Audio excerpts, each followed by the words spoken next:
Une seconde jeunesse pour les Peugeot 508 et Mercedes CLS, Land Rover qui annonce un modèle très musclé et un break familial à fond sur le Nürburgring, c'est le sommaire de ce jeudi 19 juin. Bienvenue à tous.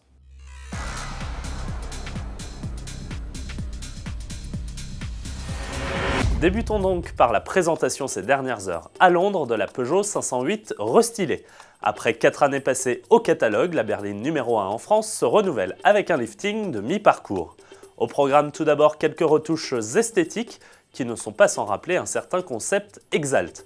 À commencer par la face avant, nouvelle calandre intégrant le lion, feu à virgule ou encore feu de jour à LED élégamment inséré dans le bouclier, cette 508 gagne clairement en caractère.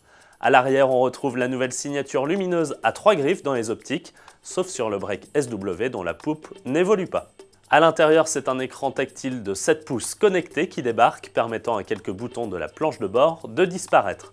Enfin, côté motorisation aussi, ça bouge avec l'arrivée du 1,6 litre THP 165 chevaux, plus sobre que le 156 qu'il remplace. En diesel, le 2 litres Blue HDI 150 remplace les HDI 140-160 chevaux. Le 180 chevaux reste lui au catalogue.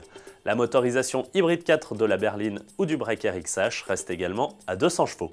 Produite à Rennes, cette 508 restylée sera lancée officiellement le 10 septembre prochain. Vous découvriez hier son nouveau regard, voici que Mercedes dévoile lui aussi un restylage, celui de la famille CLS, du coupé 4 portes au shooting brake en passant par la version AMG. Autant le dire tout de suite, les modifications sont surtout d'ordre esthétique, à commencer donc par ce nouveau regard baptisé Multibeam LED, évoqué dans le JT d'hier. On notera aussi l'apparition de la calandre diamant façon Classe A et CLA, et les optiques arrière fumées. À l'intérieur de la CLS, on remarque le nouveau dessin du volant et l'écran de 8 pouces qui migre sur la console centrale. Côté motorisation, le 4 cylindres diesel 170 chevaux fait son apparition sur la CLS 220 Bluetech, et le nouveau CLS 400 embarque lui un V6 de 333 chevaux. La CLS 63 AMG culmine, elle, à 550 ou 585 chevaux en version S, arrivée à l'automne 2014. Chez Land Rover, on prépare l'arrivée prochaine d'un Range Rover Sport, pressé, très pressé même. Seuls 2 teasers vidéo viennent annoncer ce futur monstre dont il se murmure qu'il pourrait produire autour de 550 chevaux.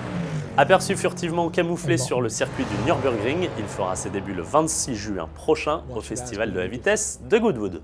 Que ce soit en SUV ultra sportif ou en break, le groupe Jaguar Land Rover semble particulièrement apprécier le tracé du Nürburgring.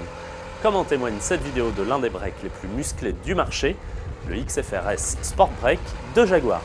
Filmé à fond sur la totalité du tracé, il nous gratifie des râles de son V8 de 550 chevaux. Idéal pour des déménagements express. Merci à tous de nous avoir suivis et à demain.